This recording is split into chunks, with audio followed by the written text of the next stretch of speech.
ಉತ್ತರ ಕನ್ನಡ ಜಿಲ್ಲಾ ಭಂಡಾರಿ ಸಮಾಜ ಸುಧಾರಣಾ ಸಂಘ, ಕರ್ನಾಟಕ ಜಾನಪದ ಅಕಾಡೆಮಿ ಬೆಂಗಳೂರು ಮತ್ತು ಆರ್ ವಿ ಭಂಡಾರಿ ಜನಪದ ಸಂಸ್ಕೃತಿ ಅಧ್ಯಯನ ಕೇಂದ್ರ ಸಹಾಯನ ಈ ಮೂರು ಸಂಸ್ಥೆಗಳ ಆಶ್ರಯದಲ್ಲಿ ಸಂಪನ್ನಗೊಂಡಿರುವ ಈ ಎರಡನೆಯ ಪಂಚವಾದ್ಯ ಸಮ್ಮೇಳನದ ಅಧ್ಯಕ್ಷತೆಯನ್ನು ವಹಿಸಿರುವ ಎಲ್ಲ ಅರ್ಥಗಳಲ್ಲಿ ನಮಗೆ ಅತ್ಯಂತ ಹಿರಿಯರಾಗಿರುವ ನಾವೆಲ್ಲರಿಗೂ ಅವರ ಮಾತು ಮತ್ತು ಕೆಲಸಗಳ ಮೂಲಕ ಪರಿಚಿತರಾಗಿರುವ ಸನ್ಮಾನ್ಯ ಡಾಕ್ಟರ್ ನಾಯಕ್ ಅವರೇ, ವೇದಿಕೆಯ ಮೇಲೆ ನನ್ನ ಜೊತೆ ಉಪಸ್ಥಿತರೆಲ್ಲ ಆಹ್ವಾನಿತ ಬಂಧುಗಳೇ, ಪಂಚವಾದ್ಯ ಸಮ್ಮೇಳನವನ್ನು ಅಥವಾ ಪಂಚವಾದ್ಯದ ಸವಿಯನ್ನ ಆಸ್ವಾದಿಸಲು ಬಂದಿರುವ ಎಲ್ಲ ಜನಪದ ಮನಸ್ಸುಗಳೇ, ಮಾಧ್ಯಮದ ಸ್ನೇಹಿತರೆ,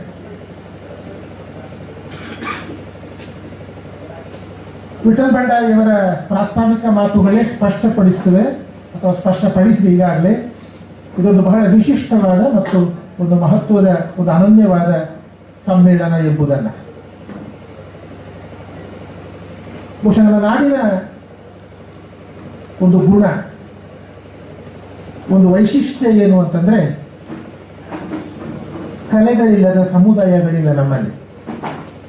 ಯಾವ ಸಮುದಾಯಗಳನ್ನು ತಗೊಳ್ಳಿ, ಎಲ್ಲ ಸಮುದಾಯಗಳು ಕೂಡ ಅವರದ್ದೇ ಆದ ಕಲೆಗಳನ್ನು, ಕಲಾ ಪ್ರಕಾರಗಳನ್ನು ಅವುಗಳು ಹೊಂದಿವೆ. ಈಗ ಏನಾಗ್ತಾ ಇದೆ ಅಂತಂದ್ರೆ, ಆ ಕಲೆಯ ಒಳಗಿನ ಜನರು ಆ ಬದುಕಿಂದ ಹೊರಬರ್ತಾ ಇದ್ದಾರೆ. ಇನ್ನೊಂದು, ಆ ಕಲೆಗೆ ಸಂಬಂಧ ಪಡದೇ ಇದ್ದವರು ಆ ಕಲೆಗಳನ್ನು ನೋಡಿ ಆಸಕ್ತಿಯನ್ನು ತೋರಿಸುವ, ಅಧ್ಯಯನ ಮಾಡುವ, ವಿಶ್ಲೇಷಣೆ ಮಾಡುವ ಪ್ರವೃತ್ತಿಯನ್ನು ನಾವು ಕಾಣ್ತಾ ಇದ್ದೇವೆ. ಅದರ ಒಂದು ಪದ ನಾನು ಬಳಸುವುದಾದರೆ, ಈ ಕಲಾ ಪ್ರಕಾರಗಳನ್ನು ಒಳಗಿನಿಂದ ನೋಡುವ ಮತ್ತು ಹೊರಗಿನಿಂದ ನೋಡುವ, ಇನ್ಸೈಡರ್ ಮತ್ತು ಔಟ್ಸೈಡರ್ ಒಂದು ಪದ ಇದೆ. ಈ ಕಲಾ ಪ್ರಕಾರಗಳನ್ನ ಒಳಗಿನವನಾಗಿ ಬದುಕುವುದು ನೋಡುವುದು ಒಂದು, ಕಲಾ ಪ್ರಕಾರಗಳನ್ನು ಹೊರಗಿನವನಾಗಿ ಔಟ್ಸೈಡರ್ ಆಗಿ ನೋಡುವುದು ಮತ್ತು ಅದರ ಆಸಕ್ತಿ ವಹಿಸಿ ಕಲಿಯುವುದು ಒಂದು.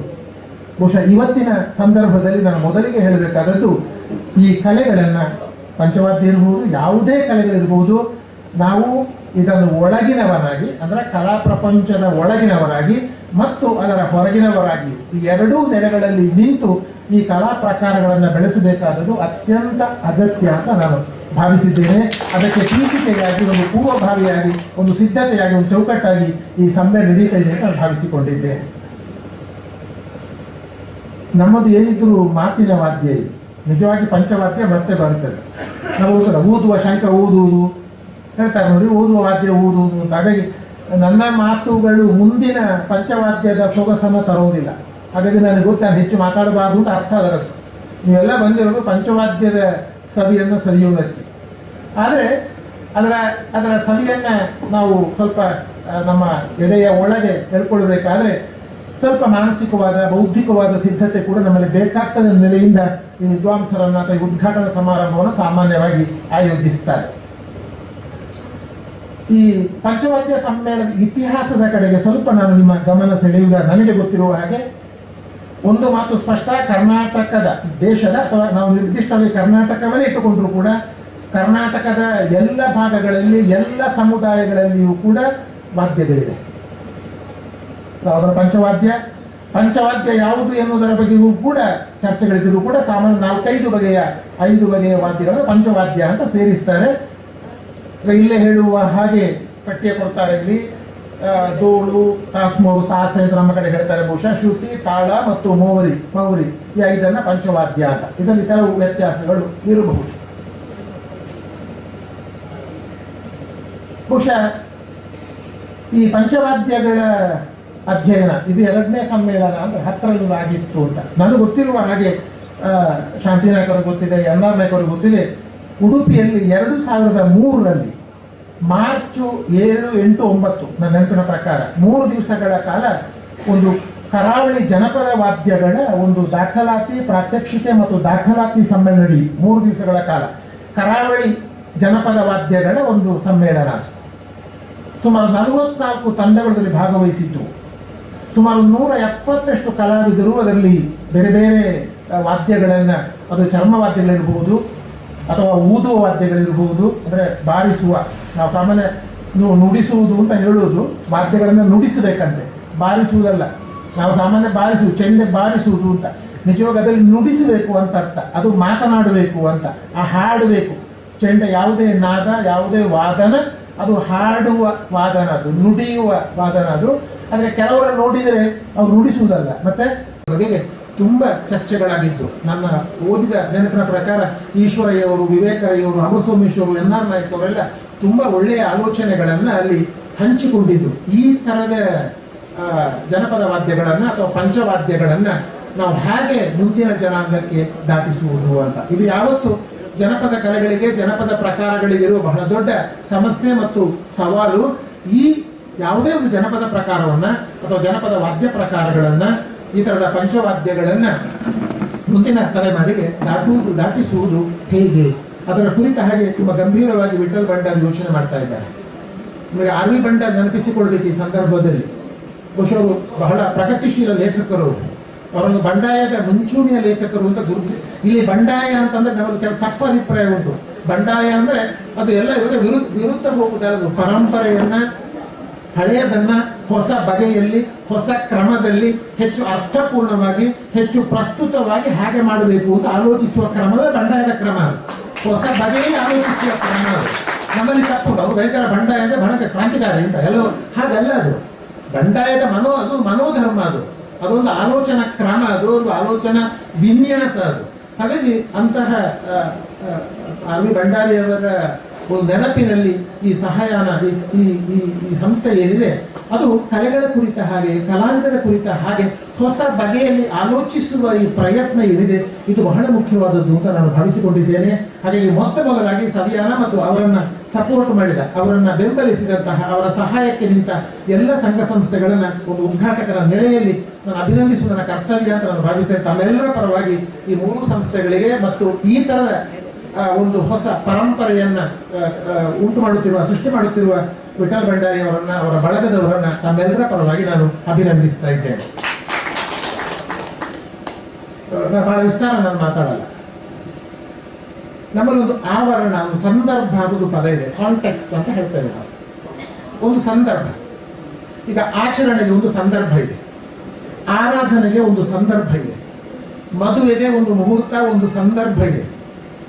ಎಲ್ಲ ಸಾಂಸ್ಕೃತಿಕ ಏನು ನೀವು ಆಚರಣೆಗಳು ಅಂತ ಏನು ಹೇಳ್ತೀರಿ, ಆರಾಧನೆಗಳು ಅಂತ ಹೇಳ್ತೀರಿ, ಅಥವಾ ಜೀವನಾವರ್ತನಾಚರಣೆಗಳು, ವಾರ್ಷಿಕಾವರ್ತನಾಚರಣೆಗಳು, ಹಬ್ಬಗಳು, ಇವುಗಳಿಗೆ ಒಂದು ಆವರಣ ಅಂತ ಹೇಳ್ತಾರೆ. ಆವರಣ ಒಂದು ಸಂದರ್ಭವನ್ನು ಕಲ್ಪಿಸುವುದು. ನಮ್ಮ ಜಾನಪದ ಅಧ್ಯಯನದಲ್ಲಿ ಅದನ್ನೊಂದು ಮಧ್ಯಂತರ ಜಗತ್ತು ಅಂತ ಕರೀತಾರೆ. ಒಂದು ಕಲಾ ಪ್ರದರ್ಶನ ಆಗುವಾಗ, ಒಂದು ಆರಾಧನೆ ಆಗುವಾಗ, ಒಂದು ಯಾವುದೇ ಒಂದು ದೈವದ ಆರಾಧನೆ ಆಗುವಾಗ ಒಂದು ಜಗತ್ತನ್ನು ನಿರ್ಮಿಸಲಾಗ್ತದೆ. ಒಂದು ವಿಶಿಷ್ಟವಾದ ಜಗತ್ತದು. ಅದನ್ನು ತಾತ್ಕಾಲಿಕ ಜಗತ್ತು ಅಂತ ಕರೀತಾರೆ, ಭ್ರಾಮಕ ಜಗತ್ತು ಅಂತ ಕರೀತಾರೆ, ಕಲಾತ್ಮಕ ಜಗತ್ತು ಅಂತ ಕರೀತಾರೆ. Very temporary. ತಾತ್ಕಾಲಿಕವಾದ, ಭ್ರಾಮಕವಾದ, ಕಲಾತ್ಮಕವಾದ ಒಂದು ಜಗತ್ತನ್ನು ಸೃಷ್ಟಿ ಮಾಡಬೇಕು. ಈಗ ಒಂದು ದೈವದ ಆರಾಧನೆಯಲ್ಲಿ ಒಂದು ದೈವ ನಮ್ಮ ಕಣ್ಣ ಮುಂದೆ ಬರಬೇಕಾದ್ರೆ ಹಾಗೆ ಬರೋದಿಲ್ಲ. ಅದಕ್ಕೊಂದು ಆವರಣವನ್ನು ನೀವು ಸೃಷ್ಟಿ ಮಾಡಬೇಕು, ಅದಕ್ಕೊಂದು ಸಂದರ್ಭವನ್ನು ಕಲ್ಪಿಸಬೇಕು. ಅದು ಹೇಗೆ ಸಂದರ್ಭ ಮತ್ತು ಆವರಣ ಕಲ್ಪಿಸುವುದು ಅಂತಂದ್ರೆ, ನೀವು ಕಾಲವನ್ನು ಪ್ರತ್ಯೇಕಿಸಬೇಕು, ಸ್ಥಳವನ್ನು ಪ್ರತ್ಯೇಕಿಸಬೇಕು ಮತ್ತು ಮುಖ್ಯವಾಗಿ ವ್ಯಕ್ತಿಯನ್ನು ಪ್ರತ್ಯೇಕಿಸಬೇಕು. ಕಾಲವನ್ನ ನಿಮ್ಮಲ್ಲಿಗೆ ಮದುವೆಗೆ ಒಂದು ಕಾಲ, ಈಗ ಕಾಲ ನಿರಂತರವಾಗಿದೆ. ನಾವು ಏನೋ ಒಂದು ಮುಹೂರ್ತ ಅಂತ, ಗೋಧೂಳಿ ಲಗ್ನ ಅಂತ ಹೇಳ್ತೇವೆ, ಏನೋ ಒಂದು ಕಾಲವನ್ನು ನಾವು ಗುರುತಿಸ್ತೇವೆ, ಪ್ರತ್ಯೇಕಿಸ್ತೇವೆ. ನಾನು ಹೆಚ್ಚು ವಿಸ್ತಾರ ಕೊಡುವುದಿಲ್ಲ. ಯಾವುದೇ ಒಂದು ಆಚರಣೆ ಆರಾಧನೆಯ ಸಂದರ್ಭದಲ್ಲಿ ನಿರ್ದಿಷ್ಟ ಕಾಲ, ಸ್ಥಳ ಮತ್ತು ಆವರಣವನ್ನ ಪ್ರತ್ಯೇಕಿಸುವ ಮೂಲಕ ತಾತ್ಕಾಲಿಕವಾದ ಮಧ್ಯಂತರ ಜಗತ್ತೊಂದನ್ನು ಸೃಷ್ಟಿಸಲಾಗುತ್ತದೆ. ಹಾಗಾಗಿ ದೈವಗಳು ನಮ್ಮ ಮುಂದೆ ಕಾಣಿಸಿಕೊಳ್ಬೇಕಾದ್ರೆ ನೋಡಿ, ಆವರಣವನ್ನು ನೀವು ಒಂದು ಸಂದರ್ಭ ಕಲ್ಪಿಸಬೇಕಲ್ಲ. ಎಲ್ಲೋ ಹೋಗಿ ದೈವ ಅಂದ್ರೆ ಬರೋದಿಲ್ಲ, ಅದು ಒಂದು ನಿರ್ದಿಷ್ಟ ಆವರಣದಲ್ಲಿ ಬರ್ತದೆ. ಅದು ಅಲ್ಲಿ ಏನೇನು ಸಿದ್ಧತೆಗಳನ್ನ ಮಾಡಬೇಕು ಅಂತ ಇದೆ. ಅದಕ್ಕೊಂದು ಕಾಲವನ್ನು ಪ್ರತ್ಯೇಕಿಸಬೇಕು. ಅದು ಯಾವ ಕಾಲ ಅಂತ ಇರ್ತದೆ. ಒಬ್ಬ ವ್ಯಕ್ತಿಯನ್ನ ಯಾರ ಮೇಲೆ ದೈವ ಆವಾಹನೆಗೊಳ್ಳುತ್ತದೋ ಆ ವ್ಯಕ್ತಿಯನ್ನ ಉಳಿದ ವ್ಯಕ್ತಿಯಿಂದ ಪ್ರತ್ಯೇಕಿಸಬೇಕು. ಅವನನ್ನು ಸ್ನಾನ ಮಾಡಿಸುವುದಿರ್ಬೋದು, ಗಂಧ ಲೇಪನ ಇರ್ಬೋದು, ಎಲ್ಲ ಬೇರೆ ಬೇರೆ ವಿಧಿವಿಧಾನಗಳುಂಟು. ಅದಕ್ಕೆ ಬೆಸ್ಟ್ ಎಕ್ಸಾಂಪಲ್ ಅಂತಂದ್ರೆ, ಮದುವೆ ಸಂದರ್ಭದಲ್ಲಿ ಮದುಮಗ ಮತ್ತು ಮದುಮಗಳನ್ನ, ಒಂದು ಹುಡುಗ ಒಂದು ಹುಡುಗಿಯನ್ನ ನೀವು ಮದುಮಗಳನ್ನಾಗಿ ಮಾಡ್ತೀರಲ್ಲ, ಒಂದು ಮಂಟಪ ಅಂತ ಕಟ್ತೀರಲ್ಲ, ಒಂದು ಸ್ಥಳವನ್ನ ಪ್ರತ್ಯೇಕಿಸ್ತೀರಲ್ಲ, ಒಂದು ಕಾಲವನ್ನು ಗುರುತಿಸ್ತೀರಲ್ಲ, ಒಂದು ಅಕ್ಕಿಯ ಮೇಲೆ ನಿಲ್ಲಿಸ್ತೀರಲ್ಲ, ಇದೆಲ್ಲ ಅವರನ್ನ ಪ್ರತ್ಯೇಕಿಸುವ ವಿಧಾನ. ಇಷ್ಟು ಅರ್ಥ ಆಗಿ ಅಂದುಕೊಂಡಿದ್ದೆ ನಾನು ಇಷ್ಟು ಮಾತನ್ನು ಯಾತಕ್ಕೆ ಹೇಳಿದೆ ಅಂತಂದ್ರೆ, ಹೀಗೆ ಒಂದು ಆರಾಧನೆಯ ಸಂದರ್ಭದಲ್ಲಿ, ಒಂದು ಕುಣಿತದ ಸಂದರ್ಭದಲ್ಲಿ, ಈ ತರದ ಒಂದು ಮಧ್ಯಂತರ ಜಗತ್ತನ್ನು ಸೃಷ್ಟಿ ಮಾಡುವಾಗ ವಾದ್ಯಗಳು, ನಾನು ಹೇಳ್ಬೇಕಾದ ಮಾತು ಇದು, ವಾದ್ಯಗಳು, ಅದು ಪಂಚವಾದ್ಯ ಇರ್ಬೋದು, ಯಾವುದು ವಾದ್ಯಗಳು ವಿಶೇಷವಾದ ಒಂದು ಕಾರ್ಯವನ್ನು ನಿರ್ವಹಿಸ್ತದೆ. ನಾವು ಶಬ್ದ ಮಾಡುವುದಲ್ಲ, ಅದು ವಾದ್ಯಗಳನ್ನು ಊದುವುದು. ದೇವಸ್ಥಾನಕ್ಕೆ ಒಂದು ಗಂಟೆ ಅಂತ ಒಂದು ಬಾರಿಸುವುದು, ಒಂದು ಗಂಟೆ ಯಾಕೆ? ಆವರಣವನ್ನು ಒಂದು ವಿಶಿಷ್ಟವಾಗಿ ಕಲ್ಪಿಸಿಕೊಳ್ಳೋದಕ್ಕೆ ಅನುಕೂಲ ಮಾಡಿಕೊಡ್ತದೆ. ಹಾಗಾಗಿ ನಮ್ಮಲ್ಲಿರುವ ವಾದ್ಯಗಳೇನಿವೆ, ವಾದ್ಯ ವಿಶೇಷಗಳೇನಿವೆ, ಅದು ನುಡಿಸುವುದಿರ್ಬೋದು, ಬಾರಿಸುವುದಿರ್ಬೋದು, ಏನೇ ಇರ್ಬೋದು, ಯಾವುದೇ ಬಗೆಯ ವಾದ್ಯಗಳಾದರೂ ಕೂಡ ಶಬ್ದದ ಮೂಲಕ ಅಥವಾ ನಾದದ ಮೂಲಕ ಒಂದು ವಿಶಿಷ್ಟವಾದ ಆವರಣವನ್ನು ನಿರ್ಮಾಣ ಮಾಡ್ತದೆ. ಪ್ರಶಾಂತವಾಗಿದ್ದ ಒಂದು ಜಾಗದಲ್ಲಿ ವಾದ್ಯಗಳನ್ನು ನುಡಿಸಿದಾಗ ಆ ಶಬ್ದವೇ, ಆ ನಾದವೇ ಒಂದು ಆವರಣವನ್ನು, ಸಂದರ್ಭವನ್ನ ಅದು ಕಲ್ಪಿಸ್ತದೆ. ಹಾಗಾಗಿ ನಮ್ಮ ಸಾಂಸ್ಕೃತಿಕ ಆಚರಣೆಗಳಲ್ಲಿ ವಾದ್ಯ ವಿಶೇಷಗಳು ಅಥವಾ ನಾದಕ್ಕೆ ಇರುವ ಯಾವ ಜನಪದ ಆರಾಧನೆ ಬೇಕಾದ್ರೆ ತಗೊಳ್ಳಿ, ಅಲ್ಲಿ ವಾದ್ಯಗಳಿಲ್ಲದೆ ಇಲ್ಲ. ಅಂದ್ರೆ ಮೊದಲು ಆವರಣವನ್ನು ನಿರ್ಮಾಣ ಮಾಡುವುದೇ ಯಾವುದೇ ಒಂದು ಸಂದರ್ಭದಲ್ಲಿ ಅದು ವಾದನಗಳು ಎನ್ನುವುದನ್ನು ನಾನು ಬಹಳ ಮುಖ್ಯವಾಗಿ ಹೇಳೋದಕ್ಕೆ ಇಷ್ಟಪಡ್ತೇನೆ. ಪಂಚವಾದ್ಯಗಳಿರ್ಬೋದು ಅಥವಾ ಯಾವುದೇ ಜನಪದ ವಾದ್ಯಗಳು ಸಹಸ್ರಾರು ವರ್ಷಗಳಿಂದ ಈ ಒಂದು ವಿಶಿಷ್ಟವಾದ ಕಾರ್ಯವನ್ನು ನಿರ್ವಹಿಸ್ತಾ ಬಂದಿವೆ. ಅಂದರೆ ಸಾಂಸ್ಕೃತಿಕ ಆವರಣವನ್ನ ನಿರ್ಮಿಸುವಲ್ಲಿ ನಮ್ಮ ಜನಪದ ಕಲಾವಿದರ, ವಾದ್ಯಗಾರರ ಪಾತ್ರ, ಕೊಡುಗೆ ಬಹಳ ವಿಶಿಷ್ಟವಾದದ್ದು. ಹಾಗಾಗಿ ಅವರು ತಲೆತಲಾಂತರಗಳಿಂದ ಅದನ್ನು ಬೇರೆ ಬೇರೆ ಮದುವೆ ಸಂದರ್ಭ ಇರ್ಬೋದು, ಸಾವಿನ ಸಂದರ್ಭ ಇರ್ಬೋದು, ಕೃಷಿ ಸಂಬಂಧಿ ಆಚರಣೆ ಇರ್ಬೋದು, ಎಲ್ಲ ಸಂದರ್ಭಗಳಲ್ಲಿಯೂ ಕೂಡ ವಾದ್ಯಗಳನ್ನು ಯಾಕೆ ಕರೆಸ್ತಾರೆ ಒಂದು ಆ ಸಂದರ್ಭ ಅಂದ್ರೆ ಆವರಣ ನಿರ್ಮಾಣಕ್ಕಾಗಿ ಅಂತ ಒಂದು. ಈ ಆವರಣನೇ ಇಟ್ಟುಕೊಂಡು ಹೀಗೆ ಒಂದು ನಿರ್ದಿಷ್ಟ ಆವರಣ ಸೃಷ್ಟಿ ಮಾಡುವ ಕೆಲಸವನ್ನು ಮಾಡ್ತಾ ಬಂದಿದ್ದಾರೆ. ಈಗ ನಾವೊಂದು ಸಂಕಷ್ಟದ ಕಾಲದಲ್ಲಿದ್ದೇವೆ. ಏನು ಅಂತಂದ್ರೆ, ಇದನ್ನು ಮುಂದುವರಿಸುವವರಿಲ್ಲ ಅಂತ ಹೊರಗಿನವರಾಗ್ತಾ ಇದ್ದಾರೆ ಬೇರೆ ಬೇರೆ ಕಾರಣಗಳಿಗಾಗಿ. ಅದು ಸಾಮಾನ್ಯವಾಗಿ ವಿದ್ವಾಂಸರು ಹೇಳ್ತಾರೆ, ಈ ಜನಪದ ವಾದ್ಯಗಳ ಲಭ್ಯತೆ, ಜನಪದ ವಾದ್ಯಗಳ ಸುಭಗತೆ, ಜನಪದ ವಾದ್ಯಗಳ ಪ್ರಸ್ತುತತೆ ಮತ್ತು ಸೌಲಭ್ಯ, ಈ 4 ಅಂಶಗಳನ್ನು ಹೇಳ್ತಾರೆ ವಿದ್ವಾಂಸರು. ಇದನ್ನು ನಾವು ಇವುಗಳ ಲಭ್ಯತೆಯ ಪ್ರಶ್ನೆ, ಜನಪದ ವಾದ್ಯಗಳ ಲಭ್ಯತೆ ಇವತ್ತು ದೊಡ್ಡ ಸವಾಲಾಗಿದೆ. ಜನಪದ ವಾದ್ಯಗಳ ಸುಭಗತೆ, ಅದನ್ನು ಹೇಗೆ ನಾವು ಬಳಸಿಕೊಳ್ಬೇಕು ಎನ್ನುವುದರ ಕುರಿತ ಹಾಗೆ, ಜನಪದ ವಾದ್ಯಗಳ ರೆಲೆವೆನ್ಸ್, ಪ್ರಸ್ತುತತೆ ಎನ್ನುವ ಬಗ್ಗೆ, ಅವುಗಳ ಸೌಲಭ್ಯ, ಈ ಅಂಶಗಳ ಬಗ್ಗೆ ಚರ್ಚೆ ಮಾಡ್ತಾರೆ. ಬಹುಶಃ ಪಂಚವಾದ್ಯಗಳನ್ನೇ ನಿರ್ದಿಷ್ಟವಾಗಿ ಹೇಳುವುದಾದರೂ ಕೂಡ ಇವತ್ತು ಅವುಗಳ ಲಭ್ಯತೆಯ ಕುರಿತ ಹಾಗೆ, ಅವುಗಳನ್ನು ಹೇಗೆ ಉಪಕರಣಗಳನ್ನು ನಾವು ಸೃಷ್ಟಿ ಅಥವಾ ಅದನ್ನು ನಿರ್ಮಾಣ ಮಾಡಬೇಕು, ಆ ಉಪಕರಣಗಳನ್ನು ಹೇಗೆ ನಾವು ಬಳಸಬೇಕು, ಆ ಉಪಕರಣಗಳನ್ನು ಹೊಸ ಕ್ರಮಗಳಲ್ಲಿ ಅನ್ವಯಿಕ ಮೇಲೆ ಅಪ್ಲೈ, ಈ ಆವರಣಗಳನ್ನು ನಮ್ಮಲ್ಲಿ ಪಾರಂಪರಿಕ ಒಂದು ಕ್ರಮ ಇದೆ.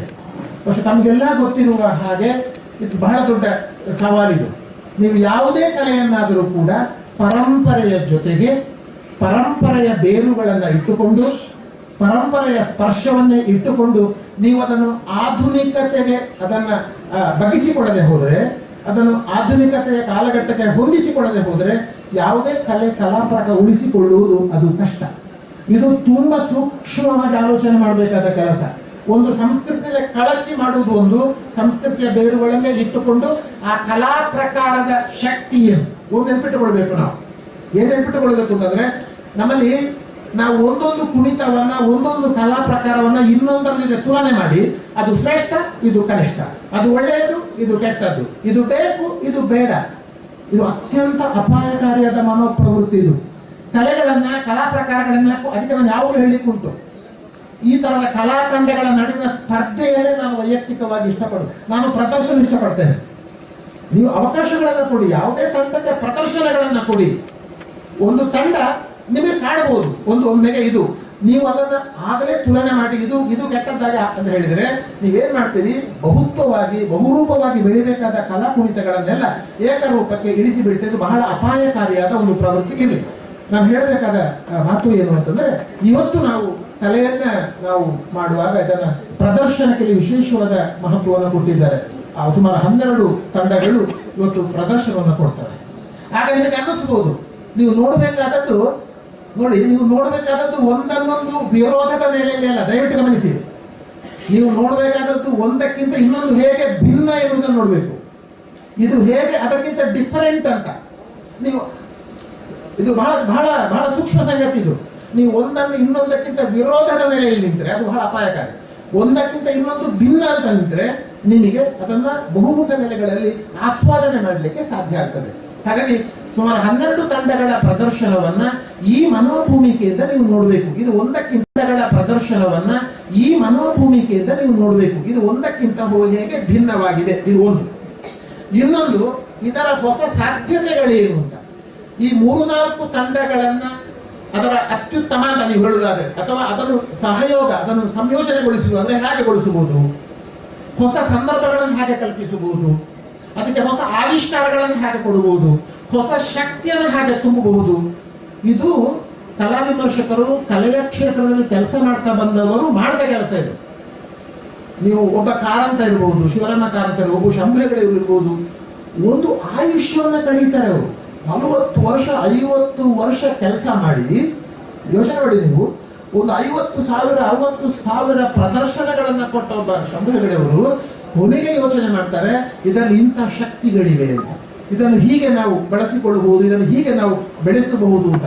ಕಾರಂತರು ಬಾಲ್ಯ ಮಾಡುವಾಗ ಅವ್ರಿಗೆ ಗೊತ್ತಿತ್ತು, ಅವ್ರಿಗೆ ಅಷ್ಟೇ ಅವರು ಮಾತು ಕಳಚಿದ್ದು ಅಂತಂದ್ರೆ ಅವರು ಬಹಳ ಖಚಿತವಾಗಿದ್ದು, ಸ್ಪಷ್ಟವಾಗಿದ್ದರು. ಒಂದು ನಿರ್ದಿಷ್ಟ ಉದ್ದೇಶಕ್ಕಾಗಿ ಅದನ್ನು ಮಾಡಿದ್ರು. 30 ವರ್ಷ ಪಾಶ್ಚಾತ್ಯ ರಂಗಭೂಮಿಗಳನ್ನು ಅಧ್ಯಯನ ಮಾಡಿದ್ದಾರೆ, ಹೇಗೆ ತಲುಪಿಸಬಹುದು ಅದನ್ನ ಅಂತ. ಯಕ್ಷಗಾನ ಬ್ಯಾಲೆನ್ಸ್ಗೆ ಕರೆದ್ರು ಅವರು, ಅದನ್ನ ಬೇರೆ ಏನು ಕರೆದಿಲ್ಲ. ನೋಡಿ, ಆ ಚರ್ಚೆ ನಾನು ಹೇಳುತ್ತಂದ್ರೆ, ಈ ತರದ ಕಲೆಗಳನ್ನ ಕಲಾ ಪ್ರಕಾರಗಳನ್ನ ಗಂಭೀರವಾಗಿ ಅಧ್ಯಯನ ಮಾಡಿದ ಎಲ್ಲ ವಿದ್ವಾಂಸರು, ಕಲಾ ವಿಮರ್ಶಕರು ಅದನ್ನು, ಆ ಕಲೆಗಳನ್ನ ಹೊಸ ಕ್ರಮದಲ್ಲಿ ಕಟ್ಟಿಕೊಡುವುದು ಹೇಗೆ ಅಂತ. ಇವತ್ತಿನ ಪಂಚವಾದ್ಯದ ಈ ಪ್ರದರ್ಶನ ಮತ್ತೆ ಮುಂದಿನ ದಿನಗಳಲ್ಲಿ ಅವರು ಆಲೋಚನೆ ಮಾಡಿರುವಂತಹ ಬಹಳ ದೊಡ್ಡ ಒಂದು ಸಮ್ಮೇಳನ ಏನಿದೆ, ಅದು ಇದರ ಇನ್ನೊಂದು ನೆಗೆತ ಅನ್ನೋ ಶಬ್ದ ಬಳಸಿದ್ರು. ಇನ್ನೊಂದು ನೆಗೆತ ಅದು, ಅದನ್ನು ಹೊಸ ಕ್ರಮದಲ್ಲಿ. ಹಾಗಾಗಿ ನಾನು ಅದಕ್ಕೆ ಒಂದು ಆವರಣ ಅಂತ ಬಳಸಿದೆ. ಈಗ ನಾನು ಏನ್ ಹೇಳ್ತಾ ಇದ್ದೇನೆ ಅಂತಂದ್ರೆ, ಈಗ ಒಂದು ನಿರ್ದಿಷ್ಟ ಆವರಣ ಕಲ್ಪಿಸುವುದಕ್ಕಾಗಿ, ಸೃಷ್ಟಿಸುವುದಕ್ಕೆ ಜನಪದ ವಾದ್ಯಗಳು ಬಂದುವು. ಈಗ ನಾವು ಏನ್ ಮಾಡಬೇಕಾಗಿದೆ ಅಂತಂದ್ರೆ, ಈ ಜನಪದ ವಾದ್ಯಗಳ, ಪಂಚವಾದ್ಯಗಳಿಗೆ ಹೊಸ ಆವರಣವನ್ನು ಕಲ್ಪಿಸಿಕೊಡ್ಬೇಕಾಗಿದೆ, ಹೊಸ ಸಂದರ್ಭವನ್ನು ಕಲ್ಪಿಸಿಕೊಡ್ಬೇಕಾಗಿದೆ, ಹೊಸ ಅವಕಾಶಗಳನ್ನು ಕಲ್ಪಿಸಿಕೊಡ್ಬೇಕಾಗಿದೆ, ಹೊಸ ರೀತಿಯಲ್ಲಿ ಅದನ್ನು ಬೆಳೆಸಿ ಅದನ್ನ ಕಟ್ಟಿಕೊಡುವ ಪ್ರಯತ್ನವನ್ನು ಮಾಡಬೇಕಾಗಿದೆ. ಅದಕ್ಕೆ ಅದು ಬರೀ ಕಲೆಯಿಂದ, ಕಲಾವಿದರಿಂದ ಮಾತ್ರ ಆಗುವಂತಹದ್ದಲ್ಲ. ಕಲಾವಿದರಿಂದ ಅಲ್ಲ, ಕಲೆಯನ್ನ ನಾವು ಕೇವಲ ಕಲೆ ಅಂತ ಹೇಳುವುದಲ್ಲ, ಅದರ ಹಿಂದೆ ಒಂದು ಕಲಾವಿದ ಬದುಕಿರ್ತದೆ, ಕಲಾವಿದರ ಬದುಕಿರ್ತದೆ. ನಾವು ಕಲಾವಿದರ ಬದುಕನ್ನ ಕಡೆಗಣಿಸಿ ಕಲೆಯನ್ನ ಕಟ್ಟುವುದಕ್ಕಾಗುವುದಿಲ್ಲ. ಹಾಗಾಗಿ ಇಂಥ ಜನಪದ ವಾದ್ಯಗಳ, ಪಂಚವಾದ್ಯಗಳನ್ನ ಒಂದು ಬದುಕಿನ ಭಾಗವಾಗಿ ಹಿಂದೆ ಕಟ್ಟಿಕೊಂಡಿದ್ರು, ಬಡತನ ಇದ್ರು ಕೂಡ ಕಟ್ಟಿಕೊಂಡಿದ್ರು. ಈಗ ಅವರಿಗೆ ಕಾಣ್ತದೆ ಅದು ಹಾಗೆ ಬೇಕು ಅಂತ ಕಾಣ್ತದೆ. ನೀವು ಆರ್ಥಿಕ ಆಯಾಮವಿಲ್ಲದ, ಒಂದು ಆರ್ಥಿಕ ಅಂಶವಿಲ್ಲದೆ ನೀವು ಯಾವ ಕಲೆಗಳನ್ನು ಕೂಡ ಇವತ್ತು, ನಾನು ವಾಣಿಜ್ಯ ಅಂತ ನಾನು ಹೇಳ್ತಾ ಇಲ್ಲ, ಇದು ದುಡ್ಡಿನ ಲೆಕ್ಕಾಚಾರ ಇಲ್ಲ, ಹಣ ಮಾಡುವುದಕ್ಕಲ್ಲ, ಹಣ ಬೇಕಲ್ಲ, ಹಣ ಮಾಡುವುದಕ್ಕೆ ಕಲೆಗಳು ಅಂತ ನಾವು ಹೇಳ್ತಾ ಇಲ್ಲ. ಆದರೆ ಆ ಕಲೆಯನ್ನ ನಾವು ಉಳಿಸಬೇಕಾದ್ರೆ ಅದಕ್ಕೆ ಒಂದು ಆರ್ಥಿಕವಾದ ಒಂದು ಭದ್ರ ಬುನಾದಿಯೂ ಕೂಡ ಬೇಕಾಗುತ್ತೆ. ಅಕಾಡೆಮಿಗಳು, ವಿಶ್ವವಿದ್ಯಾಲಯಗಳು, ಸಂಘ ಸಂಸ್ಥೆಗಳು, ಕಲಾ ಪೋಷಕರು ಆ ಕೆಲಸವನ್ನ ಅದನ್ನ ಮಾಡ್ತಾರೆ. ಹಾಗಾಗಿ ನನ್ನ ಎಲ್ಲ ಏನು ಪಂಚವಾದ್ಯ ಕಲಾವಿದರಿದ್ದಾರೆ, ಬಹಳ ಉತ್ಸಾಹದಿಂದ ಅವರು ಇಲ್ಲಿಗೆ ಬಂದಿದ್ದಾರೆ, ಪ್ರದರ್ಶನಗಳನ್ನ ಕೊಡ್ತಾರೆ. ದಯವಿಟ್ಟು ಅವರು ಗಮನಿಸಬೇಕು, ಇದನ್ನೆಲ್ಲ ಕೈ ಬಿಡುವ ಬದಲು ಇಲ್ಲ ಇದು ಬೇಡ ಅಂತ ಹೇಳುವ ಒಂದು ಸರಳ ತೀರ್ಮಾನಕ್ಕೆ ಬರುವ ಮೊದಲು ಅವರು ಬಹಳ ಕಷ್ಟಪಟ್ಟದನ್ನು ಬೆಳೆಸಿಕೊಂಡು ಬಂದಿದ್ದಾರೆ. ಅವರಿಗೆ ಮನಸ್ಸು ಮಾಡಬೇಕಾಗಿದೆ, ಇದನ್ನು ಮುಂದಿನ ಕ್ರಮದಲ್ಲಿ ಹೇಗೆ ಅದನ್ನು ಬೆಳೆಸಬೇಕು, ಅದನ್ನು ಹೇಗೆ ಬಳಸಬೇಕು ಎನ್ನುವುದರ ಬಗ್ಗೆಯೂ ಕೂಡ ಕಲಾವಿದರು ಮತ್ತು ಒಟ್ಟು ಸಮುದಾಯ ಅದನ್ನು ಆಲೋಚನೆ ಮಾಡಬೇಕಾಗುತ್ತೆ. ಭಂಡಾರಿ ಸಮುದಾಯದಲ್ಲಿ ಪ್ರಸ್ತಾವ ಮಾಡಿದರು, 5,000 ಜನ ಇರುವಲ್ಲಿ ಒಂದಲ್ಲ ಒಂದು ರೀತಿಯ ಕಲೆಗಳನ್ನು ಅವರು ಇಟ್ಟುಕೊಂಡಿದ್ದಾರೆ ಅಂತ. ಅದು ಶಿಲ್ಪಕಲೆ ಇರ್ಬೋದು, ಯಕ್ಷಗಾನ ಇರ್ಬೋದು, ಹಿಮ್ಮೇಳ ಇರ್ಬೋದು, ಈ ಥರದ ಯಾವುದೇ ಲೇಖಕನಾಗಿರ್ಬೋದು ಅಥವಾ ಪಂಚವಾದ್ಯದ ನುಡಿಸುವುದಿರ್ಬೋದು, ಒಂದಲ್ಲ ಒಂದು ನೋಡಿ, ಒಂದು ಸಮುದಾಯದ ಶಕ್ತಿ ನೋಡಿ. ಇನ್ನೊಂದು ಗಮನಿಸಬೇಕು ನೀವು, ನಾನು ಒಂದು ಮಾತು ಹೇಳಿಬಿಡ್ತೇನೆ. ನಮ್ಮಲ್ಲಿ ಒಂದು ಸಣ್ಣ ಗ್ರಹಿಕೆ ಇದೆ. ನಮ್ಮ ದೇಶದ ಇತಿಹಾಸವನ್ನು ಕಟ್ಟುವಾಗ, ಚರಿತ್ರೆಯನ್ನು ಬರೆಯುವಾಗ ನಾವು ಬಹಳವಾಗಿ ಅವಲಂಬಿಸಿದ್ದೇವೆ ಲಿಖಿತ ದಾಖಲೆಗಳನ್ನು, ಶಾಸನಗಳನ್ನು, ಕಾವ್ಯಗಳನ್ನು, ಇಂಥದ್ದನ್ನು ಲಿಖಿತ ರಿಟರ್ನ್ ಸೋರ್ಸಸ್ ಅಂತ ಹೇಳ್ತೇವೆ. ನಮ್ಮಲ್ಲಿ ನಿಜವಾಗಿ ಇತಿಹಾಸ, ಈಗ ನಾವು ಆಲೋಚನೆ ಮಾಡ್ತಾ ಇರೋದು ಜನರ ಇತಿಹಾಸವನ್ನ, ಜನರ ಇತಿಹಾಸ, ಪೀಪಲ್ಸ್ ಹಿಸ್ಟ್ರಿ ಫ್ರಮ್ ಬಿಲೋ. ಅಂದ್ರೆ ಬಡವರ, ರೈತರ, ಕಾರ್ಮಿಕರ, ದಲಿತರ, ಈ ತರದ ಮಹಿಳೆಯರ, ಇವರೆಲ್ಲ ಒಂದು ಬರ್ತಾರೆ. ನಮ್ಮಲ್ಲಿ ಏನು ಒಂದು ಅಲಕ್ಷಿತ ಬೇರೆ ಬೇರೆ ಕಾರಣಗಳಿಗೆ ಅಲಕ್ಷಿತವಾಗಿದೆಯೋ ಆ ಸಮುದಾಯಗಳ ಚರಿತ್ರೆಯನ್ನು ನಾವು ಬರೆಯೋದಕ್ಕೆ ಹೊರಡ್ತಾ ಇದ್ದೇವೆ. ಈಗ ಅದು ಓರಲ್ ಹಿಸ್ಟ್ರಿ, ಮೌಖಿಕ ಚರಿತ್ರೆ ಅಂತ ಒಂದು ಹೊಸ ಶಾಖೆಯೇ ಬಂದಿದೆ. ನಾನು ಹೇಳಬೇಕಾದ ಮಾತಿಷ್ಟೇ, ಬಹುಶಃ ಒಂದು ಭಂಡಾರಿ ಸಮುದಾಯದ ಒಂದು ಚರಿತ್ರೆಯನ್ನು ಬರೆಯುವುದಾದರೆ ಅವರು ತಮಗೆ ಲಿಖಿತ ದಾಖಲೆಗಳಿಲ್ಲ, ಶಾಸನಗಳಿಲ್ಲ ಅಂತ ತಿಳಿಬೇಕಾಗಿಲ್ಲ. ಅವರು ಯಾವ ಕಲಾ ಪ್ರಕಾರಗಳನ್ನು ಇಷ್ಟು ವರ್ಷ ನಡೆಸಿಕೊಂಡು ಬಂದಿದ್ದಾರೋ ಆ ಕಲಾ ಪ್ರಕಾರಗಳ ಮೂಲಕವೇ, ಆ ಕಲಾ ಪ್ರಕಾರಗಳನ್ನೇ ಆಕರ ಸಾಮಗ್ರಿಯಾಗಿ ಬಳಸಿಕೊಂಡು ಅವರ ಚರಿತ್ರೆಯನ್ನು ಬರೆಯುವುದಕ್ಕೆ ಸಾಧ್ಯ. ದಯವಿಟ್ಟು ಗಮನಿಸಬೇಕಿದ್ರೆ ನಾವು ಆ ಸಮುದಾಯದ ಹೊಸ ಚರಿತ್ರೆಯನ್ನು ಬರೀಬೇಕಾದ್ರೆ, ಅಂದ್ರೆ ನಾನು ಹೇಳ್ತಾ ಇರೋದು ಅವರು ಪಂಚವಾದ್ಯಗಳನ್ನಿರ್ಬೋದು, ಯಾವ ಕಲಾ ಪ್ರಕಾರ ಇದೆಯಲ್ಲ ಆ ಮೂಲಕ, ಆ ಕಲೆಗಳ ಮೂಲಕ ಅವರು ತಮ್ಮ ಆಲೋಚನೆಗಳನ್ನ, ತಮ್ಮ ವಿಚಾರಗಳನ್ನ ಅವರು ಪ್ರಕಟಿಸ್ತಾ ಬಂದಿದ್ದಾರೆ. ಪಂಚವಾದ್ಯವನ್ನ ನುಡಿಸುವುದು ಅಂತಂದ್ರೆ ಅದರ ಮೂಲಕವೇ, ಆ ವಾದ್ಯವಾದನಗಳ ಮೂಲಕವೇ ತಮ್ಮ ಆಲೋಚನೆಗಳನ್ನ, ಅದು ಸಂತೋಷ ಇರಬಹುದು, ಸಿಟ್ಟಿರ್ಬೋದು, ಆಕ್ರೋಶ ಇರಬಹುದು, ಅಸಮಾನತೆ ವಿರುದ್ಧ ಧ್ವನಿ ಇರಬಹುದು, ಪ್ರತಿಭಟನೆ ಇರಬಹುದು, ನಾವು ಹುಡುಕಬೇಕಾಗಿದೆ ಆ ಕಲೆಯ ಒಳಗಿನ ಧ್ವನಿಗಳನ್ನ ಹೆಕ್ಕಿ ತೆಗೆದು ಅದರಲ್ಲಿ ಯಾವ ಭಾವಗಳನ್ನ, ಯಾವ ಭಾವನೆಗಳನ್ನ, ಯಾವ ಆಲೋಚನೆಗಳನ್ನ ಅವರು ಹಂಚಿಕೊಂಡಿದ್ದಾರೆ ಅಂತ ಹೇಳುವುದಕ್ಕೆ ಸಾಧ್ಯ ಆಗ್ತದೆ. ಅಂದ್ರೆ ಭಂಡಾರಿ ಸಮುದಾಯದ ಒಂದು ಇತಿಹಾಸದ ರಚನೆಯಲ್ಲಿ ಕೂಡ ಈ ತರದ ಕಲಾ ಪ್ರಕಾರಗಳು ಬಹಳ ಮುಖ್ಯವಾಗುತ್ತವೆ. ಹಾಗಾಗಿ ಅವೊಂದು ಇತಿಹಾಸವನ್ನು ಕಟ್ಟಿಕೊಡ್ತಾ ಬಂದಿದ್ದಾರೆ. ಇಹಪರವಾದ, ನಾನು ಯಾವಾಗ ಹೇಳ್ತಾ ಇರ್ತೇನೆ, ನಮ್ಮಲ್ಲಿ ಎಲ್ಲ ನೀವು ಸಾಹಿತ್ಯ ತಗೊಳ್ಳಿ, ಒಳ್ಳೆ ಒಂದು ಅರ್ಥಪೂರ್ಣ ಸಾಹಿತ್ಯ ಅಥವಾ ಕಲಾ ಪ್ರಕಾರ ತಗೊಳ್ಳಿ, ಒಂದೊಂದು ನೆನಪಿಟ್ಟುಕೊಳ್ಳಿ, ಅವುಗಳ ಬಹಳ ಮುಖ್ಯವಾದ ಗುಣ ಯಾವುದು ಅಂತಂದ್ರೆ, ಜನರು ಯಾವಾಗ ನೆಲ ಬಿಡ್ತಾರೆ ಅಂತಾಗುವಾಗ ನಿಮ್ಮನ್ನು ನೆಲಕ್ಕೆ ತಂದು ಎಳೆದು ನಿಲ್ಲಿಸುವ ಶಕ್ತಿ ಇದೆಯಲ್ಲ, ಅದು ನಮ್ಮ ಕಲೆಗಳಿಗೆ. ನಮ್ಮ ಎಲ್ಲ ಕಲೆಗಳಿಗೂ ಬಹಳ ದೊಡ್ಡ ಶಕ್ತಿ ಯಾವುದು ಅಂತಂದ್ರೆ, ಆಕಾಶಕ್ಕೆ ನೆಗೆಯುವನ್ನ ಹಿಡಿದು ತಂದು ನೆಲದ ಮೇಲೆ ನಿಲ್ಲಿಸುವ ಹಾಗೆ ಮಾಡುವ ಶಕ್ತಿ ನಮ್ಮ ಕಲೆಗಳಿಗಿವೆ, ನಮ್ಮ ವಾದ್ಯವಾದನ ವಿಶೇಷಗಳಿಗಿವೆ. ಅದನ್ನು ಇಹಪರವಾದ ಒಂದು ದೃಷ್ಟಿಕೋನ ಅಂತ ಹೇಳ್ತೇವೆ, ಲೋಕದೃಷ್ಟಿ ಅಂತ ಹೇಳ್ತಾರೆ ಅದನ್ನ, ಜನಪದರ ಲೋಕದೃಷ್ಟಿ. ಹಾಗಾಗಿ ಭಂಡಾರಿ ಸಮುದಾಯದ ಲೋಕದೃಷ್ಟಿ ಏನು, ಈ ಲೋಕದ ಕುರಿತ ಹಾಗೆ ಅವರ ಆಲೋಚನೆ ಏನು, ಅವರ ಇಹಪರ ದೃಷ್ಟಿಕೋನ ಏನು ಅಂತ ನೀವು ಅಧ್ಯಯನ ಮಾಡಬೇಕಾದ್ರೆ ಈ ತರದ ಕಲಾ ಪ್ರಕಾರಗಳನ್ನ ನಾವು ಮುಖ್ಯವಾಗಿ ಗಮನಿಸಬೇಕಾಗುತ್ತೆ. ಹಾಗಾಗಿ ಅವರು ಕೇವಲ ಮನೋರಂಜನೆಗಾಗಿ ನುಡಿಸ್ತಾ ಬಂದಿದ್ದಾರೆ ಅಂತ ಭಾವಿಸಬಾರದು. ಅವರು ತಮ್ಮ ಬದುಕಿನ ಭಾಗವಾಗಿ ತಮ್ಮ ಆಲೋಚನೆಯ ಒಂದು ಕ್ರಮವಾಗಿ ಅದನ್ನು ಮಾಡ್ತಾ ಬಂದಿದ್ದಾರೆ ಎನ್ನುವುದು ಕೂಡ ಬಹಳ ಮುಖ್ಯ.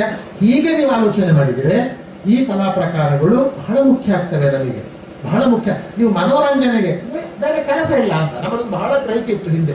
ಆಗ ಇವರು ಜೀವಟಿಗಳು ಹೇಳ್ತಾ ಇದ್ರು, ಈಗೆಲ್ಲ ಜಾನಪದ ಕುರಿತು ಇಡೀ ಆಲೋಚನೆಗಳೇ ಬದಲಾಗಿವೆ ಅಂತ. ಒಂದು ಕಾಲಕ್ಕೆ ಜನಪದ ಜಾನಪದ ಅಂತಂದ್ರೆ ಎಲ್ಲ ಹಳ್ಳಿಯವರದ್ದವರಿಗೆ ಬೇರೆ ಕೆಲಸ ಇಲ್ಲ ಅಂತ ಅಲ್ಲ, ಎಲ್ಲ ಕೆಲಸಗಳ ನಡುವೆ ಎಲ್ಲ ಕೆಲಸಗಳನ್ನ ಮಾಡುತ್ತಲೇ ಎಲ್ಲ ಕೆಲಸದ ಭಾಗವಾಗಿಯೇ ಅದನ್ನು ರೂಪಿಸಿಕೊಂಡು ಬಂದದ್ದನ್ನು ಮರಿಬಾರದು ನಾವು. ಹಾಗಾಗಿ ಅದಿಷ್ಟು ವರ್ಷಗಳ ಕಾಲ ಉಳ್ಕೊಂಡು ಬಂದದ್ದು.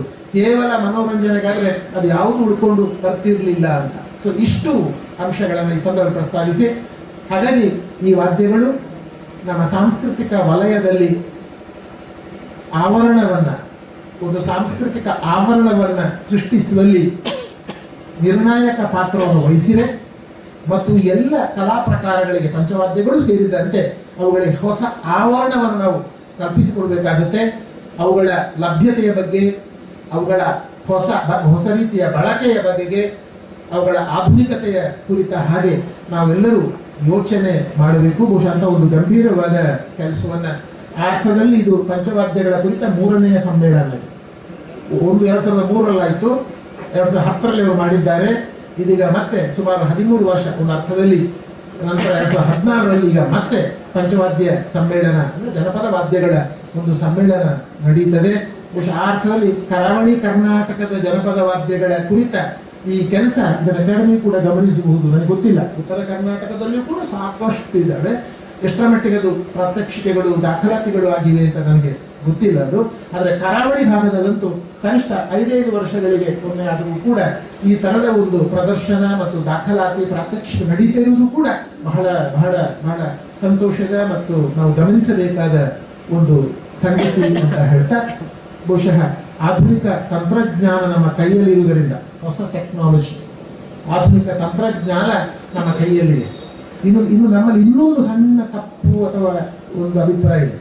ನಾವೇನು ಮಾಡ್ತೇವೆ ಅಂದರೆ ಕಂಪ್ಯೂಟರ್ ಅಂತ ಬಂದ ಕೂಡಲೇ ಅದು ಒಂದು ವಿರೋಧ ಅಂತ ಹೇಳುದು. ರಂಗಭೂಮಿ ಇತ್ತು ನಮ್ಮಲ್ಲಿ, ಸಿನಿಮಾ ಬಂತು, ಅಯ್ಯೋ ರಂಗಭೂಮಿ ಸಿನಿಮಾದಿಂದ ಹಾಳಾಯಿತು ಅಂತ.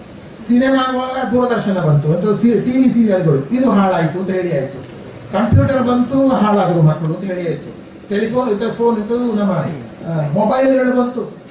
ಅಲ್ಲ, ನಾನು ಹೇಳೋದು ಇವು ಯಾವುದು ಕೂಡ ಮನುಷ್ಯರು ಹಾಳಾಗಬೇಕು ಅಂತ ಮಾಡಿದ್ದಲ್ಲ. ಅದು ಮನುಷ್ಯರು ಒಳ್ಳೆಯದಾಗಬೇಕು, ಒಳ್ಳೆಯದಕ್ಕೆ ಬಳಸಬೇಕು ಅಂತ ತಪ್ಪಿದ್ದೆಲ್ಲಿ ಅಂತಂದ್ರೆ ನಾವು ಬಳಸುವ ವಿಧಾನದಲ್ಲಿ ಅಷ್ಟೇ.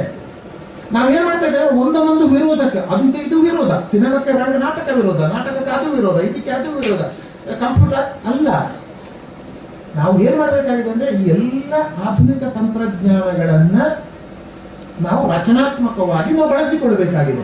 ಹಾಗಾಗಿ ಇವತ್ತು ಅಂತಹ ನಮ್ಮ ಸಂಪನ್ಮೂಲ ಇರುವ ದೃಷ್ಟಿಯಿಂದ ಇಂತಹ ವಾದ್ಯ ವಿಶೇಷಗಳು ದಾಖಲು ಮಾಡಬೇಕಾದದ್ದು. ಆ ಉಡುಪಿ RRCಯಲ್ಲಿ ಅದನ್ನು ಮಾಡಿದ್ದಾರೆ. ಆ ದಾಖಲು ಮಾಡಿ ಅದನ್ನು ಸಂರಕ್ಷಣೆ ಮಾಡಬೇಕು. ಒಂದು ಕಾಲಕ್ಕೆ ಇಂಥ ಕಲಾವಿದರ ತಂಡಗಳು ನೋಡಿ, ನಮ್ಮಲ್ಲಿ ಇನ್ನೊಂದು 100 ವರ್ಷ ಕಳೆದರೆ ಅಥವಾ ಈಗ 100 ವರ್ಷದ ಹಿಂದಿನ ಯಾವ ಕಲಾವಿದರ ಹೆಸರು ನಮ್ಗೆ ಗೊತ್ತಿಲ್ಲ. ಈಗ ಇರುವವ್ರದ್ದಷ್ಟೇ ಕೆಲವೊಂದು ಹೇಳ್ತೇವೆ ನಾವು. ಹಾಗಾದ್ರೆ ಒಂದು 8-10 ತಲೆಮಾರು ಹೇಗೆ ಅದನ್ನು ಯಾರು ದಾಟಿಸಿಕೊಂಡು ಬಂದದ್ದು ಏನು ಗೊತ್ತೇ ಇಲ್ಲ ನಮಗೆ. ನೋಡಿ, ಈ ತರದ ಒಂದು ಸಾಂಸ್ಕೃತಿಕ ಇತಿಹಾಸದ ದಾಖಲೆ ಇಲ್ಲದಿರುವುದು ನನ್ನ ಲೆಕ್ಕದಲ್ಲಿ ನನಗೆ ಕಾಣ್ತವೆ. ಸಂಸ್ಕೃತ ವಿದ್ಯಾರ್ಥಿಯಾಗಿ ಇದಕ್ಕಿಂತ ದೊಡ್ಡ ಅನಾಹುತ ಬೇರೆ ಯಾವುದೂ ಇಲ್ಲ. ನಿಜವಾಗಿ ನಾವು ದಾಖಲು ಮಾಡಬೇಕಾದದ್ದೇ ಸಾಂಸ್ಕೃತಿಕ ಚರಿತ್ರೆಯನ್ನು. ಈ ದೃಷ್ಟಿಯಿಂದ ಬಹುಶಃ ಇಂತಹ ಪಂಚವಾದ್ಯಗಳ ಸಮ್ಮೇಳನಗಳೇನಿವೆ ಅವುಗಳು ದಾಖಲುಗೊಳ್ಳಬೇಕು, ಅವುಗಳ ಕುರಿತಾಗಿ ಅಧ್ಯಯನಗಳಾಗಬೇಕು, ಹೊಸ ತಲೆಮಾರಿಗೆ ಅದು ದಾಟಬೇಕು. ಮುಖ್ಯವಾಗಿ ಆ ಹೊಸ ಕಲೆಗಳಿಗೆ ನಾನು ಇನ್ನೂ ಸ್ಪಷ್ಟ ಹೇಳಬೇಕಾದ್ರೆ ಅದನ್ನು ನೋಡಿ, ಈಗ 2 ಪ್ರಶ್ನೆ ಇದೆ. ಒಂದು, ಅದು ಜಾತಿ ಸಮುದಾಯದಲ್ಲಿದೆ. ಅದು ಈಗ ಕೆಲವೊಂದು ವಾದ ಉಂಟು, ಅವರು ಇಷ್ಟು ಕಷ್ಟಪಟ್ಟು ಅದನ್ನು ಉಳಿಸಿಕೊಂಡು ಬಂದಿದ್ದಾರೆ. ಈಗ ನೀವು ಅದನ್ನು ಅಂತಹ ಒಂದು ಕಲೆಯನ್ನ ಅವರಿಂದ ತೆಗೆದು ನೀವು ಬೇರೆಯವರಿಗೆ ಕೊಟ್ಟರೆ ಈಗ ಇವರಿಗೆ ಅದು ಮಾಡಿದ ಅನ್ಯಾಯ ಅಲ್ವೇ ಅಂತ ಒಂದು ಪ್ರಶ್ನೆ ಎತ್ತಿದ್ದಾರೆ. ಹಾಗಾಗಿ ಅವರೇನು ಹೇಳಿದ್ರೆ, ಇಲ್ಲ, ಯಾರು ಪಾರಂಪರಿಕ ಕಲಾವಿದರಿದ್ದಾರೋ ಅವರಿಗೆ ಉತ್ತೇಜನವನ್ನು ಕೊಟ್ಟು ಆ ಕಲೆಯನ್ನು ಅವರ ಮೂಲಕವೇ ಬೆಳೆಸುವ ಪ್ರಯತ್ನ ಮಾಡಬೇಕು. ಇದೊಂದು ಬಹಳ ಮುಖ್ಯವಾದದ್ದು. ಇನ್ನೊಂದು ಸಮನ್ವಯದ ಒಂದು ಮಾತಿದೆ. ಅವರನ್ನು ಜೊತೆಯಲ್ಲಿಟ್ಟುಕೊಂಡು, ಅವರನ್ನು ಮುಂದೆ ಇಟ್ಟುಕೊಂಡು, ಮುಂಚೂಣಿಯಲ್ಲಿಟ್ಟುಕೊಂಡು ನಾವು ಆಧುನಿಕ ಶಿಕ್ಷಣ ಕ್ರಮ ಅಂತ ಒಂದಿದೆ ನಮ್ಮಲ್ಲಿ. ಈಗ ಅದನ್ನೆಲ್ಲ ನಾವು ಜಾತಿಯಿಂದೆಲ್ಲ ಬಿಟ್ಟಿದ್ದೇವೆ ನಾವು. ಹಾಗಾಗಿ ಆಧುನಿಕ ಶಿಕ್ಷಣ ಕ್ರಮದ ಒಂದು ಭಾಗವಾಗಿ ಎಲ್ಲರೂ ಈ ವಾದ್ಯಗಳನ್ನ, ಕುಣಿತಗಳನ್ನ, ಕಲಾ ಪ್ರಕಾರಗಳನ್ನ ಕಲಿಯುವ ಹಾಗೆ ಮಾಡಿದರೆ ಅದಕ್ಕೊಂದು ಸಾಮಾಜಿಕ ಸ್ವರೂಪ ಬರ್ತದೆ. ಅದು ಜಾತಿ ಸಂಬಂಧವನ್ನು ಕಳ್ಕೊಳ್ತದೆ. ಜಾತಿ ಸಂಬಂಧವನ್ನು ಅಂದರೆ ಆ ಸಂಬಂಧವನ್ನು ಕಳ್ಕೊಂಡು ಅದೊಂದು ಸಮಾಜದ ಒಂದು ಸಾಮಾಜಿಕ ಕಲಾ ಪ್ರಕಾರವಾಗಿ ರೂಪುಗೊಳ್ಳುವುದಕ್ಕೆ ಸಾಧ್ಯ ಇದೆ ಎನ್ನುವ ಒಂದು ತರ್ಕವೂ ಇದೆ. ನನ್ನದು ತರ್ಕ ಇದು.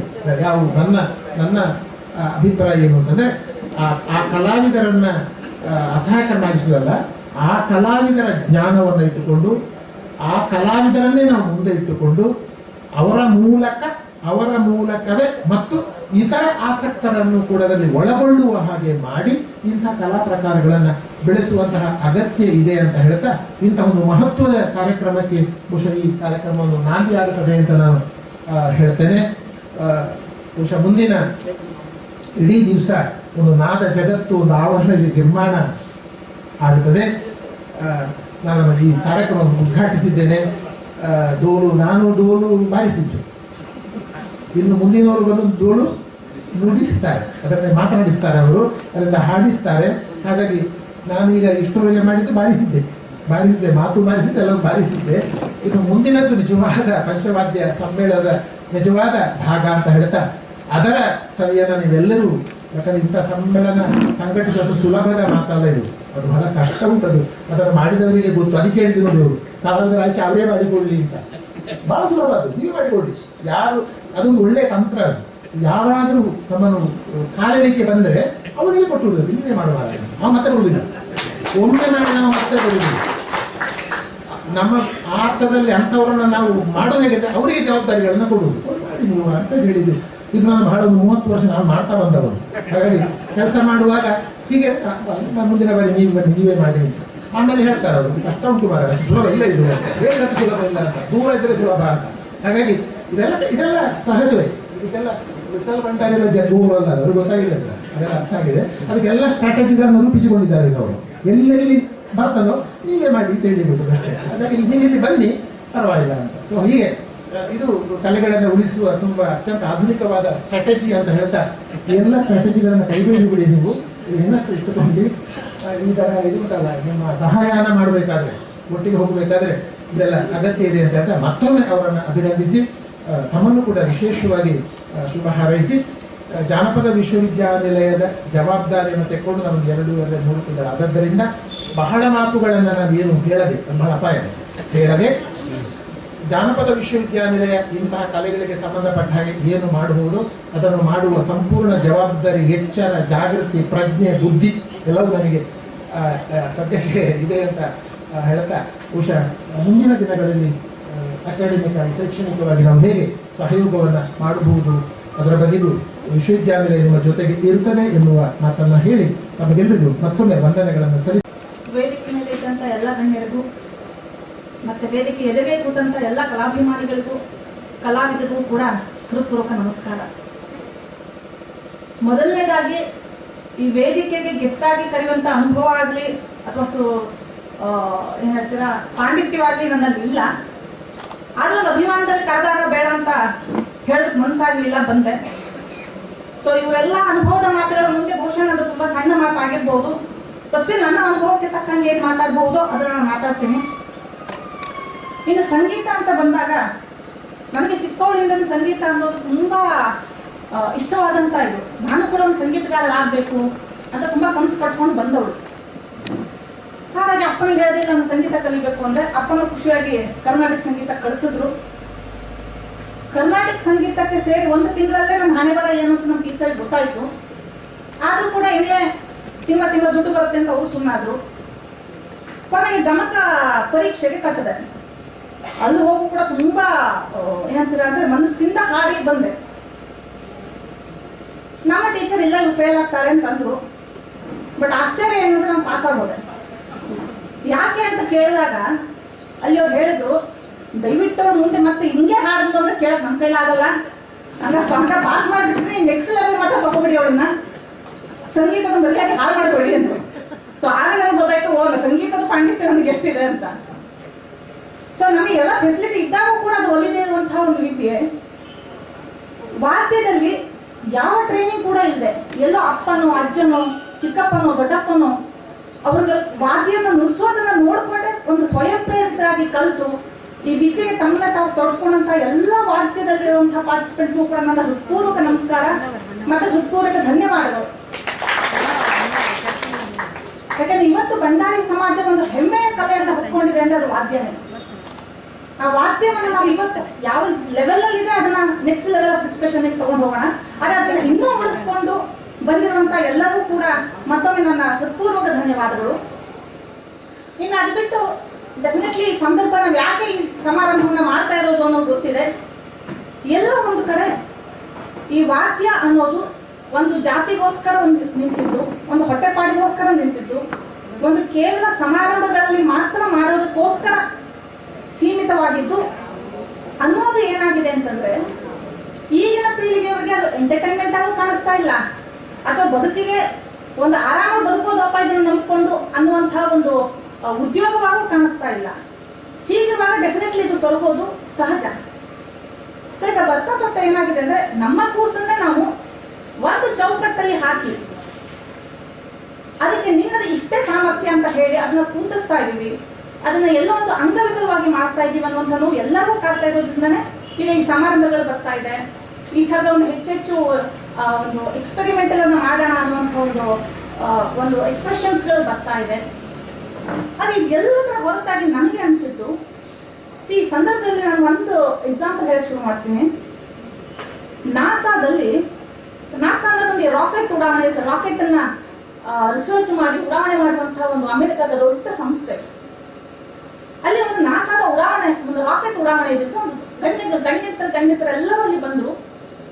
ರಾಕೆಟ್ನ ಉಡಾವಣೆ ಆಯ್ತು, ಯಶಸ್ವಿ ಆಯ್ತು, ಎಲ್ಲರೂ ಖುಷಿ ಪಟ್ಟರು. ಅದಾದ್ಮೇಲೆ ಇಡೀ ಸಂಸ್ಥೆಯ ಒಂದು ಇಂಟ್ರಡಕ್ಷನ್ ಆಗ್ತಾ ಬಂತು. ಸೊ ಪ್ರತಿಯೊಬ್ಬರು ನಾವು ಟೆಕ್ನಿಕಲ್ ಟೀಮ್ ಅಂದ್ರು, ನಾವು ರಿಸರ್ಚ್ ಟೀಮ್ ಅಂದ್ರು, ನಾವು ಇನ್ನೊಂದು ಟೀಮ್ ಅಂತ ಹೆಮ್ಮೆಯಿಂದ ಹೇಳ್ಕೊಂಡ್ರು.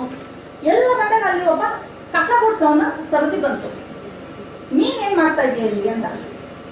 ಆಗ ಅವನು ಹೇಳ್ದ, ಸರ್ ಇವತ್ತು ನೀವು ಆ ರಾಕೆಟ್ ನ ಹಾರಿಸಿದಿರಲ್ಲ, ಅದು ಯಶಸ್ವಿ ಹಾರೋದ್ರಲ್ಲಿ ನನ್ನ ಸೇವೆನೂ ಇದೆ ಅಂತ. ಅಲ್ಲಿಗೆ ಏನ್ ಅರ್ಥ ಅಂತಂದ್ರೆ, ಒಂದು ಕಸ ಹೊಡೆಯೋನು ತನ್ನ ಕೆಲಸದ ಬಗ್ಗೆ, ತನ್ನ ಉದ್ಯೋಗದ ಬಗ್ಗೆ ಅಷ್ಟೊಂದು ಅಭಿಮಾನ ಇಟ್ಕೊಂಡು ಹೇಳಿದಾಗ ನಮಗೆ ವಾದ್ಯ ಅನ್ನೋದು ಇಷ್ಟು ದೊಡ್ಡ ಕಲೆ, ಅದ್ಭುತವಾದಂತ ಕಲೆ, ನಾವು ಎಷ್ಟು ಅಭಿಮಾನದಿಂದ ಹೇಳ್ಕೋಬೇಕಾಗುತ್ತೆ ಅಂತ. ಸೊ ಎಲ್ಲಿವರೆಗೆ ಆ ಒಂದು ನಮ್ಮ ಕೆಲಸದ ಬಗ್ಗೆ ಅಭಿಮಾನ ಅಥವಾ ಒಂದು ಇಮೋಷನಲ್ ಕನೆಕ್ಟ್ ನಮಗೆ ಸಿಗಲ್ವೋ ಅಲ್ಲಿವರೆಗೂ ಕೂಡ ನಾವು ಎಷ್ಟೇ ಇದನ್ನ ಬೆಳೆಸೋಣ, ಎಷ್ಟೇ ಇದನ್ನ ಮುಂದೆ ತಗೊಂಡು ಹೋಗೋಣ ಅಂತ ಹೇಳಿದ್ರು ಕೂಡ ಅದು ಸಫಲವಾಗೋದಿಲ್ಲ. ಯಾಕಂದ್ರೆ ಮೂಲ ನಮಗೆ ಅಭಿಮಾನದ ಕೊರತೆ ಇದೆ.